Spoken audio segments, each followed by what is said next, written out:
The haze grew thicker in the poorly ventilated room. Tickers were running an hour or more behind and telephone lines were jammed. The pneumatic tube system that whisked stock orders, quotations and messages across the trading floor was congested. Brokers, exhausted by day after day of wild trading, were unable to keep up the paperwork. Brokers, telephone operators, clerks and messenger boys had by now taken to sleeping on cots or in crowded hotel rooms. They hadn't been home in days. Outside the building, thousands of small investors, despondent, fearful, angry, had returned to the financial district to learn whether they had lost it all. Police had been summoned to manage the crowds, but their ability to control so many distraught people was limited. Roger Moorhouse, it's the 29th of October, 1929.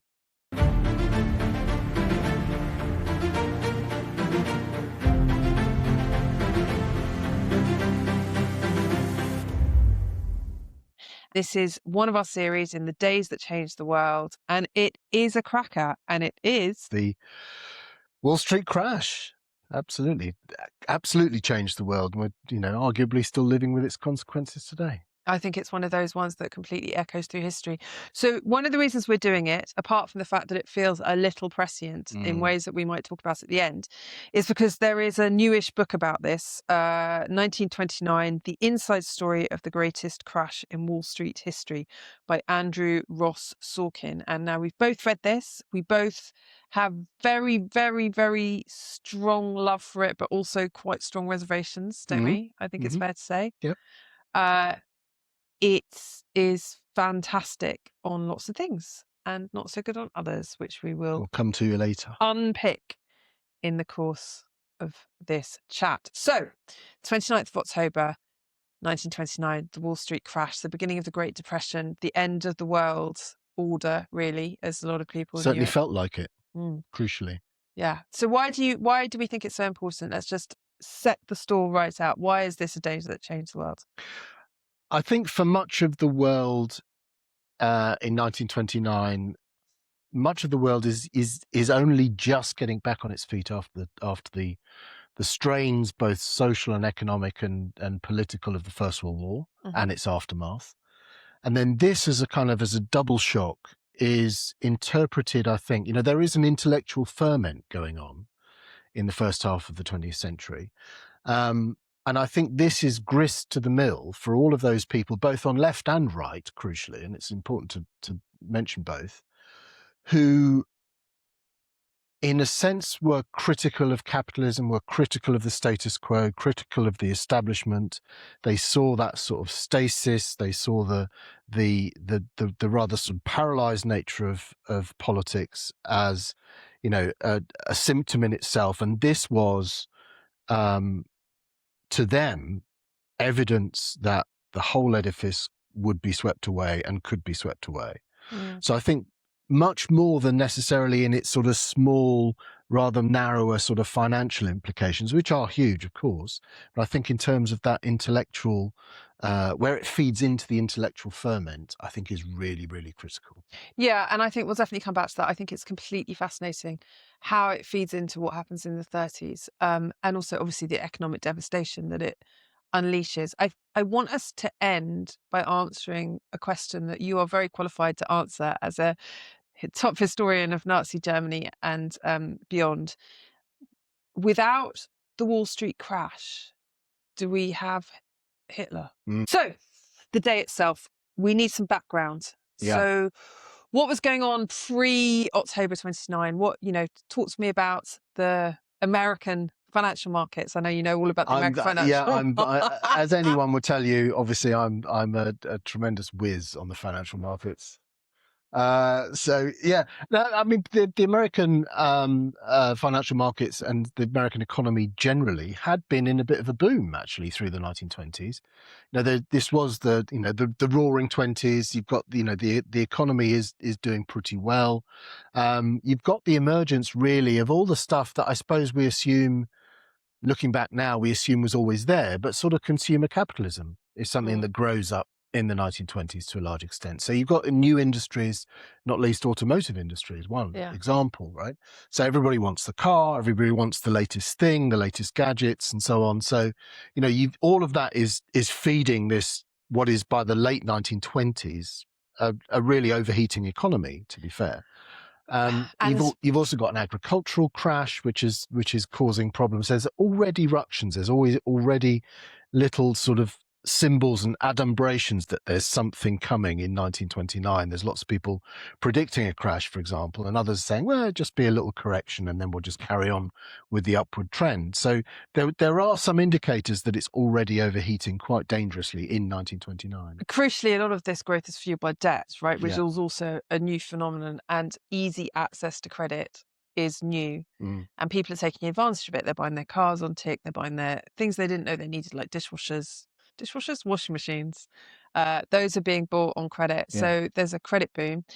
And there's also a massive boom in share ownership by small investors. Like ordinary people. Yeah, but often on the basis on kind of indebted basis. So Yeah. there are these margins that they're buying them. So you would buy a share worth £1, $1, right? Obviously, it's America.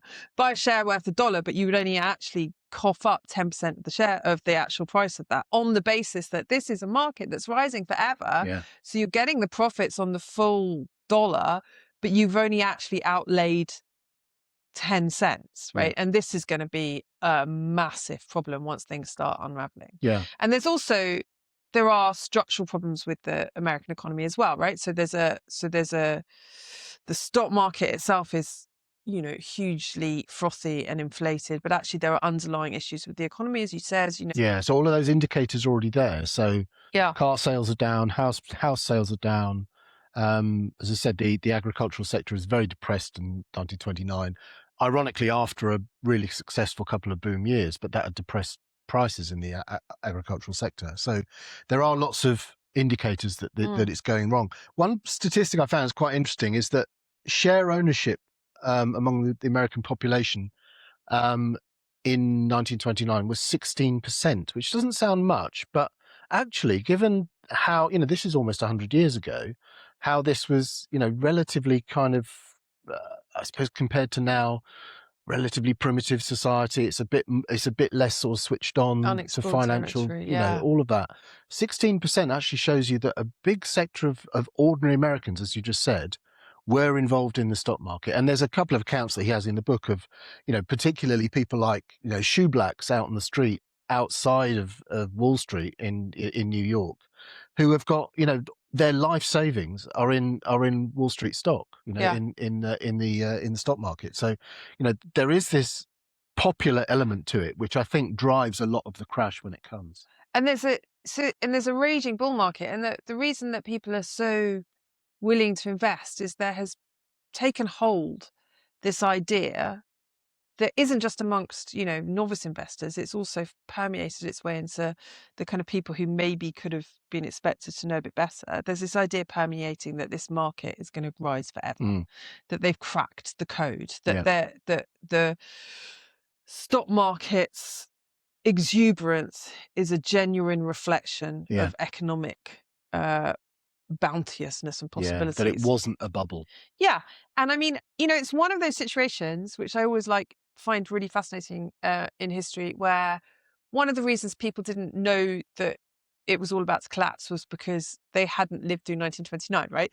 So because of the echoes of what is to come, most people now are much more alive and attuned to the potential devastation of a stock market crash. But what we're talking about is mass share ownership fueled by debt in a society which hadn't already had a kind of mass fallout from so a crash. it was virgin territory. Yeah, Yeah, so fascinating. absolutely right. So in the September before, there is beginning to emerge some dissenting voices, right? There's the bulls have been rampant for a really long time, but increasingly some people are being bearish, and they're being vocally bearish about this market. And, they're being poo-pooed and sort of shut down, but there's beginning to be rumbles, and these rumbles begin to take hold. And as we're going to talk about at length, so much depends on people's confidence in this market, right? So the minute the confidence starts to wane, all the structural problems that have been created by the overexuberance, like the indebtedness and various banks and companies sort of messing about buying their own shares and borrowing to buy their own, whichever, which Sorkin does fantastically well in the book. All of that depends on everybody believing that this thing is going to keep going, right? Yeah. And in the September and moving into the October, sufficient people stop believing for there to be a problem. Yeah.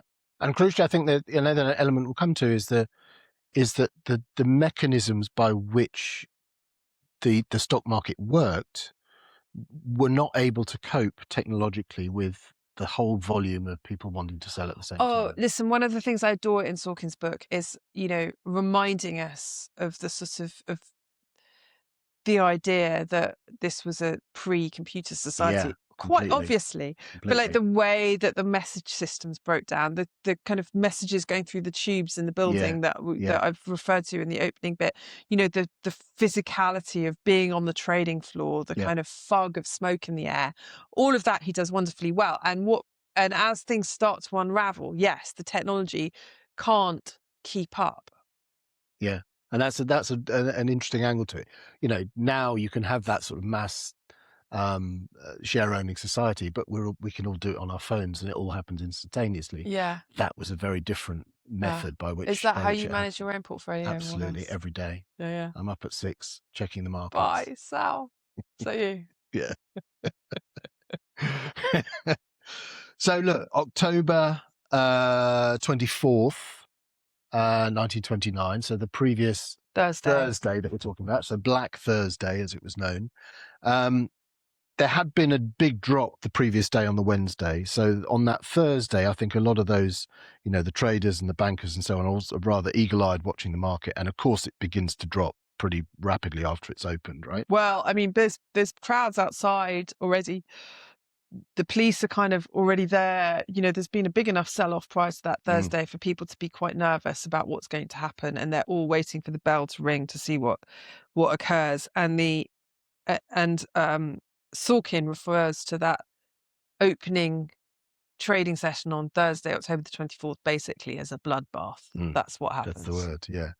So on that Thursday, Black Thursday, the volume of shares traded is 12.9 million shares on that day, which again, coming back to the point we made about the ability of the system to cope with that volume is kind of very telling.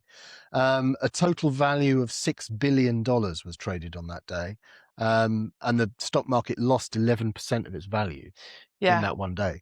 Now, crucially, a sort of group of senior bankers gets together and they try to prop the whole thing up by basically buying not their own shares or their own company shares, but big stocks like steel and the big sort of blue chip stocks to try and prop the whole thing up, and that they think by the end of the day they've contained the slide. Of course, we've got a few more days before it sort of kicks in again, but there's again wobbles on the Friday, wobbles on the Monday. But just before we get to the Friday and the Monday, Sorkin's brilliant on the end of that day. On the Thursday, he says that on the trading floor, people howled, booed, groaned, and collapsed with exhaustion as the bell rang to signal the end of trading.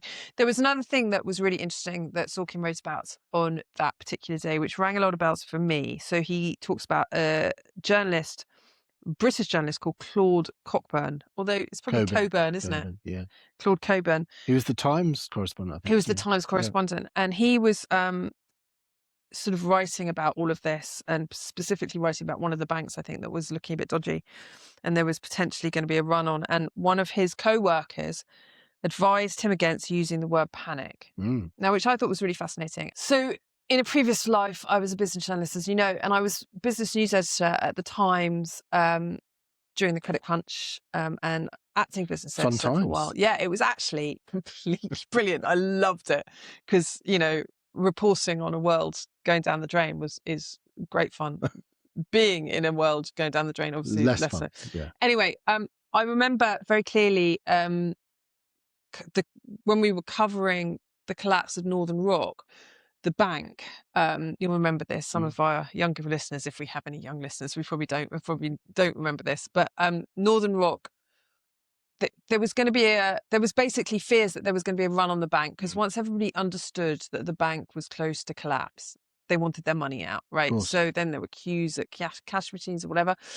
And the problem is, if there's a run on the bank, you hasten the collapse of the bank, because you're asking it to crystallize all those kind of obligations, some of which are just, chemical obligations, effectively. They don't really exist. They don't have the actual money. And when it's all called upon at the same time, it's blah, blah, blah. The whole thing collapses. The edifice collapses. So we, as journalists in that situation, you actually have a very difficult job, because, you have to report what's going on, but you have to not fuel the panic, which could hasten the thing that everybody's panicking about. So it's really fascinating to kind of to think about poor old Claude Coburn having the kind of same dilemmas that I had as a journalist when reporting that stuff. Yeah. And I think it was the same Claude Coburn. He talked about being at a lunch with a couple of financiers and people, and it's in one of these grand New York mansions, and they're being served lunch by the staff. This chap has numerous staff, and their elegant lunch is disturbed by the staff in the next room having a fist fight. And they're having a fist fight because they're disagreeing about what's going on in the stock market, because of his staff. Obviously, he's a financier, so all of his staff have a stake in the stock market, and they're seeing the whole thing going belly up. And there's the mood is all a bit febrile, and they actually pull the guy out of the lunch and say, "You have to go and sort this out for us." He doesn't return to the lunch. He's basically involved with it for the rest of the day, which I thought was a lovely little detail. But it shows you how it was very much. Of course, there's the big financiers who are very much invested, but it's also the little guys, and they actually, for reasons we'll come to, they to a large extent drive the crash as well, because of that volume of trades that are trying to be made, and under such desperate circumstances. Absolutely. So Thursday finishes with everybody collapsed on the floor with exhaustion and booing and whatever. Friday, Monday, still some pain. The weekend, everybody's kind of gasping for breath and thinking this is absolutely horrific. What's going on? The political class is beginning to panic. Everything's beginning to unwind. And then we get to the day, Tuesday, the 29th of October. Roger Moorhouse, take us away. It's essentially the same as the previous Thursday, bell rings, but with bells on. Yeah. Bell rings, extra bloodbath, more blood. Extra bloodbath. So, again, those in charge, believed that they had sort of stopped the rot on the Thursday, and it had stabilised to some extent over the previous couple of days. They'd actually put in over $40 million to try and buy up those stocks. It would require another $220 million on the Tuesday, in another effort to try and shore up the market by the same people, by the sort of the bigwigs of the banks and so on, and it still didn't stop the rot. So by that stage, that confidence, that the gold dust of the whole system, like you were saying, the confidence had gone, and all of those ordinary investors and others are basically, it's a sell moment, but there are no buyers. There are no buyers. So the price is just collapsing. And not only is the price collapsing, as you said, the technology has collapsed. So the tickers, which say the prices of all the stocks, they can't keep up. Yeah. This was a fascinating detail. I didn't know this. I thought I knew about a lot about this. I didn't know this. So there were no real prices for any of the stocks because the tickers were about 4 hours behind by the end of the play. So everybody was sort of panicked and buying and selling. Well, not buying. Trying to sell to no buyers for a price that nobody knew in a market that was collapsing so fast that everybody was terrified. Yeah. So if you just imagine as an ordinary investor, and you can say maybe your life savings, maybe half of your life savings, whatever it was, is invested in certain stocks. And because you read the news, that the market is collapsing, and it has been since the previous week. And on that Tuesday, you can see it sliding. Maybe you go down there. Lots of ordinary investors go down to Wall Street. They're clamoring in the streets outside. They're all outside. The police are trying to keep peace and struggling. Yeah. So they're all trying to sell their stock. But all of those systems are so overwhelmed. Like you said, that the ticker system where it shows you the actual price is running hours behind because it can't keep up. So you're looking at this and saying, well, that's all out of date. But we know that the market's going down.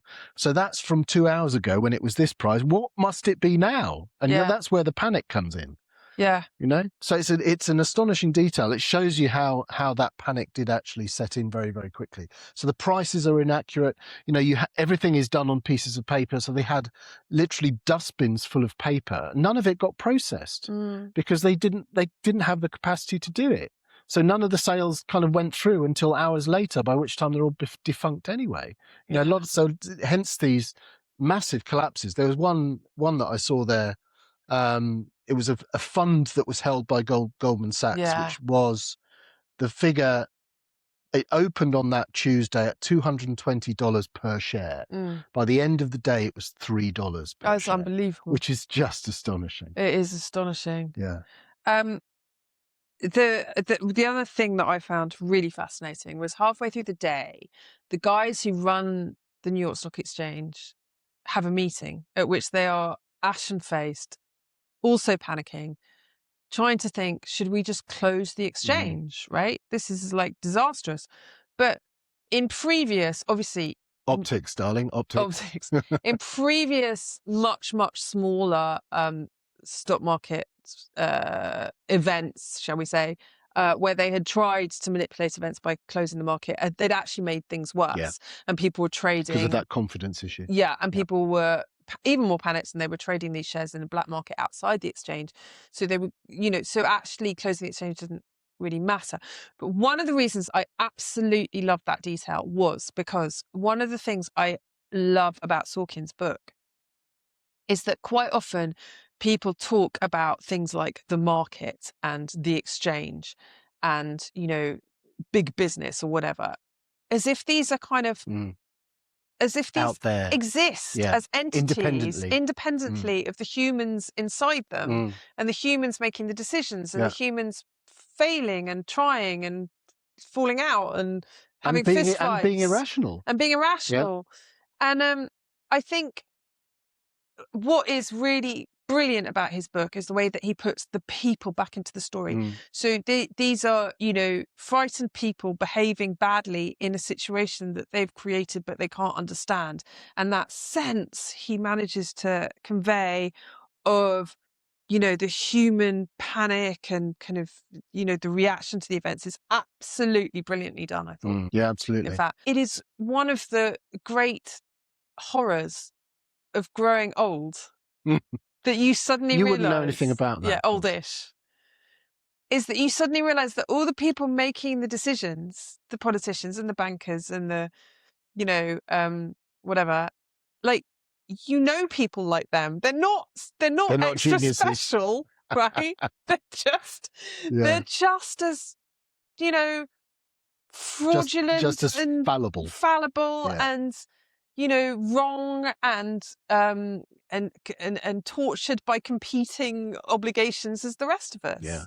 And I think when you're younger, you have a kind of potentially cocoon-like notion that somehow there's people out there who are in charge and they know what they're doing. Yeah. And as you get older, you realise we're all fucked. to coin a phrase.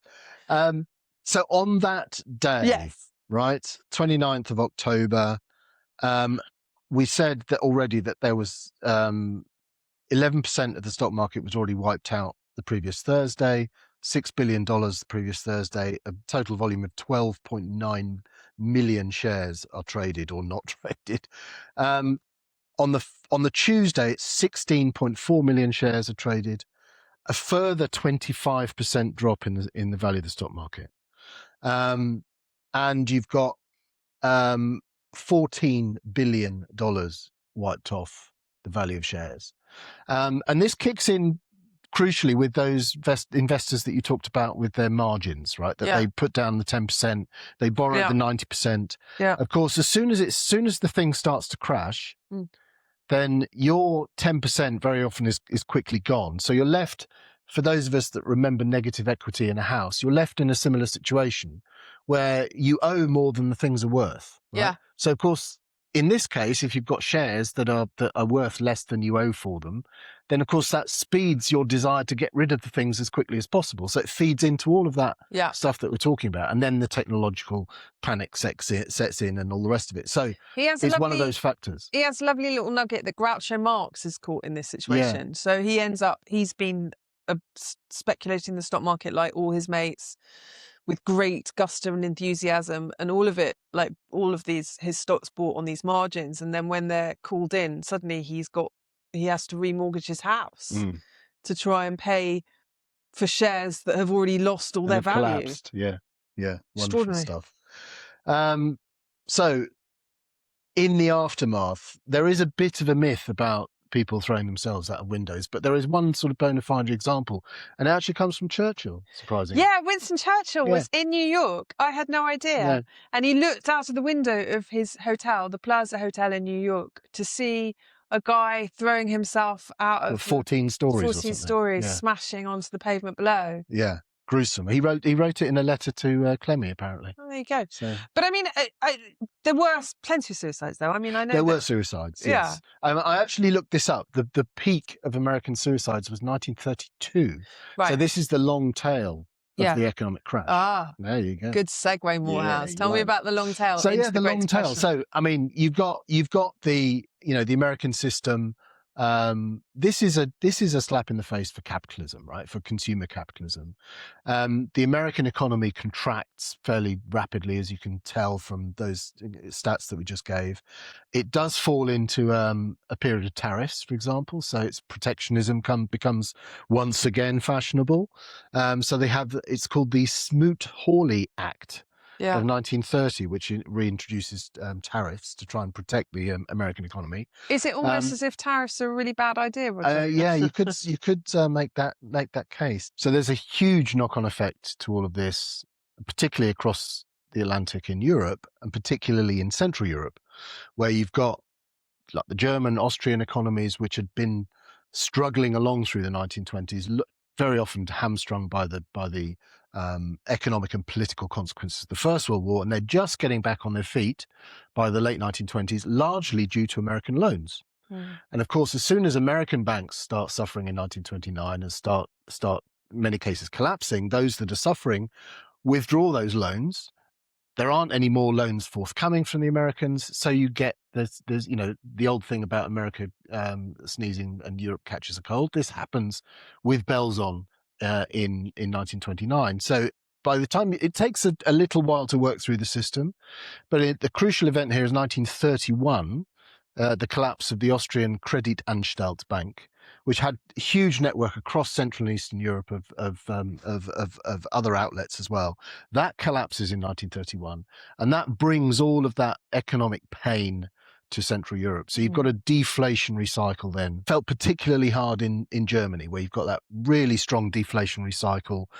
Businesses going bust, massive unemployment, banks are failing, and there's very little in the way of a sort of a social net. So this very quickly has obviously an economic effect, feeds into politics as well. You've got a radicalisation of politics. So to look at this in a couple of statistics just before we dive in, but you've got very rapidly 1931-32, German unemployment goes to 6 million, which is huge and really unprecedented. And as I said, there's very little in the way of a welfare net. And that the rise in unemployment in Germany almost directly mirrors the rise in support for the Nazi Party. So it's very easy to make that case that economic hardship results in this political radicalization. So, for the Nazis particularly, in 1928, the year before the Wall Street crash, in the national elections in Germany, they get 2.6% of the vote for the Nazis, right? They're a fringe party. Fringe. It's a lunatic fringe. Nobody's interested. By 1930, and this is, bear in mind, before the real worst effects of the crash had been felt, they're up at 18% already. By 1932, they're at 37.4%. So it directly mirrors the progress of that economic crash. Yeah. It's extraordinary seeing it laid out like that with those figures. I mean, there's a also a kind of leap to the left, right? In the sense that so before the 1929 crash, Marxism had effectively split into two traditions by this point, which were quite well entrenched: the revolutionary position and the democratic socialist position. So the democratic socialists kind of thought, well, this is just a blip on the kind of, this is a usual blip in capitalism. It's not, it's not that deep. The revolutionaries, this was seismic. This was evidence that Marx was right, evidence that the end of capitalism was nigh, evidence that everything they thought about the sweep of history was true, and that this was it. This is what they've been waiting for. Then, of course, it turns out that what happens is, the political thing that the communists can actually see happening is the rise of fascism, and not necessarily the collapse of capitalism at all. So but they're linked. They are linked. Yeah. They are linked. So being kind of communists and living in this weird parallel universe where they think that their belief system is scientific and it's actually full of mysticism. What they have to do once capitalism doesn't actually collapse, and what they're seeing is the rise of fascism, is find a way of theorizing what that is actually about. Stalin thinks everything's going to collapse. It doesn't quite. At a conference in 1935, his chief economic advisor kind of basically formulates the position, which is that capitalism has kind of collapsed. The depression will never be fully recovered from. And what they're seeing is the rise of fascism as the last stand of the bourgeoisie before the inevitable revolt. It's the end stage It's of capitalism. the end stage of capitalism. Yeah. And it's so fascinating. So what you're seeing in the 30s, the growth of that radical politics in the 30s, is both Nazism or fascism and communism responding to this belief that capitalism is dying, but also responding to each other and the rise of each other. So it becomes a kind of, you can't, in this period, you can't really be a communist unless you're also avowedly anti-fascist. You can't really be a fascist unless you're avowedly anti-communist. You define yourself as much by your hatred of the other side as you do by what you believe in. So what we're seeing is a kind of ideological vacuum, as capitalism, even though it manages to cling on, has an identity problem, and then these two potentially other systems start rearing their head. And what is quite interesting is the Great Depression did not hit Britain as badly as it hit other places in Europe. It did hit Britain, but not nearly as badly as what happened in continental Europe, as you've just sketched for us. And actually, that's one of the reasons, I think, why radical politics didn't grip Britain in quite the same way as they gripped other places. I mean, there are lots of other reasons which we could unpick at length in a different episode, but I think that's definitely part of it. And there's another point to make here is, that it's not just ideological in that sense that you've just described. There's also, particularly on the left, but it works the other way as well, particularly on the left, 1929 is obviously the Wall Street crash. It's also the year of Stalin's Great Turn. Yeah. Rapid industrialization, urbanization, all of that stuff. So there's the phrase was that, that the USSR would industrialize very, very rapidly to catch up with the West. Otherwise it would be destroyed. That's the phrase that they used. So at the same time as all of this bile and toxicity is sort of working through the system and ultimately gives rise to Nazism in Germany, for example. And capitalism is seen as being in a state of sort of perennial crisis through the early 1930s up until, FDR's New Deal and all that sort of thing. But for years, it's just mired in perennial crisis. And those are the years of the first 5-year plans in the Soviet Union, where the Soviet Union is industrializing, is rapidly catching up with the West, at least in statistical terms. So for anyone who was a bit left-leaning but not yet fully communist, this was like, which one are you going to go for? Like, which is the one? It presents an alternative planning kind vision. of beats, crazy casino capitalism every time to those people. Right? So it's a real ironically, that, Stalin's Great Turn becomes a sort of shop window for the benefits of a planned economy. Yeah. At Which the same then, I time. mean, yeah, the sort of the human cost of which, although it is quite visible, more visible than people think it was, is not as visible as No, it could have been. So and is covered up by a lot of fellow yeah, travellers as yeah. well. Yeah. So it should be said that the Sorkin book, which we have used, is absolutely fantastic on the micro detail of 1929, and the people involved and the atmosphere and the drama, and we adored it for that. We were both wanting more context. We didn't Yeah. feel like he didn't zoom out, no. and I desperately wanted him to. I think if you were a newcomer to all of this, you would get to the end of his book and not be any the wiser for why it mattered. Yeah. You'd be much the wiser for what happened and Yeah. enriched by a lovely reading experience. But you might It is not. beautifully written. It's Absolutely. fantastically Yeah. written. Yeah. But you might not know why you should care. Yeah. And I think that's fair. we think it's so important that you should know why you should care. Yeah. So we're going to recommend a couple of extra books for further reading. Yes. Of course. I have other financial crashes are available. As I mentioned, Germany is a good example. There's a very good book on the 1923 crash, which is called When Money Dies by Adam Ferguson. It originally came out, I think, in the 70s, but it was reprinted probably 10 years ago. So it is available, and it's well worth it. It's a very different crash in terms of its economics, which I won't go into. I won't bore you with. Yeah, and also you're just too expert on them. You don't want to like show me up. But the key thing, this is an inflationary crisis rather than a deflationary one. So it's all about hyperinflation. Yeah. Thanks. So this is the time. So this is the time when Germans are sort of collecting their wages at lunchtime. Yeah, the wheelbarrows. In the wheelbarrows, and then being mugged on the way home, which it's apocryphal, but supposedly it happened.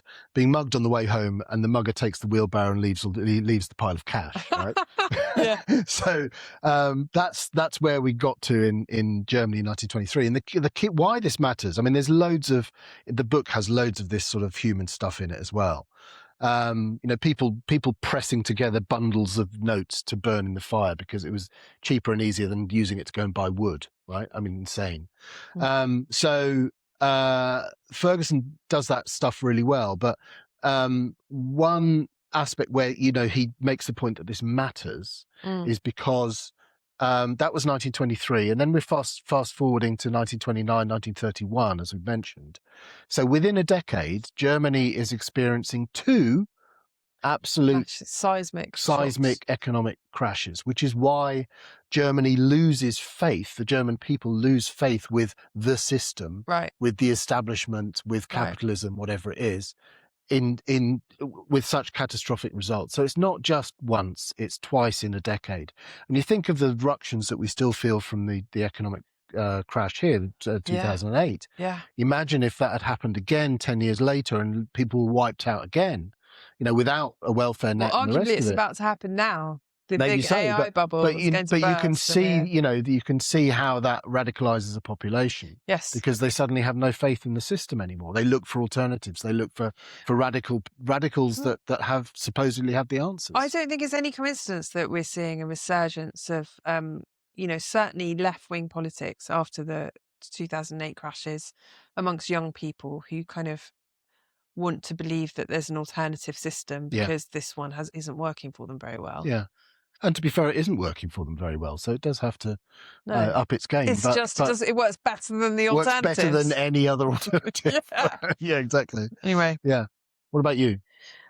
So the single best book, and as I say, I was in this world for a long time as a business journalist, and I would say the single best book I have ever read on markets and how they interact with confidence and human nature, and financial bubbles and speculation is written by Anthony Trollope. And it is a novel called The Way We Live Now. And it's about a financier called Auguste Malmotte, who is feted by English society because he seems to be just making so much money and everybody near him makes so much money. And it's about how how that kind of ripples through the kind of echelons of British society, and then what happens when the confidence in him collapses and the scheme collapses. Honestly, it is brilliant. I mean, I am such a Trollope fan, as I might have mentioned 100 million times, but this is his best book. And I genuinely believe you will not read a better book about the human nature about how behind it. human Yeah. nature interacts with financial markets. Yeah. Ever. Which is a lot of what we were talking about before, right? Honestly, I mean, every so often when there is a financial crisis, I reread The Way We Live Now, and it's like Trollope is sort of, you know, commentating for The Economist as well as. Brilliant. I mean, it's amazing. He's incredible, and it was written in 1874. So That's crazy. I know he's a genius. But like you say, it's human nature. Human nature doesn't really change. You know? Circumstances change, technology changes, but we're still the same, you know, rather impenetrable beasts that we were in 1874 and long before. You are definitely an impenetrable beast. Definitely. Okay, different adjective maybe. On that happy note, we should probably leave it. We should. The day that changed the world, 29th of October, 1929. See you next time.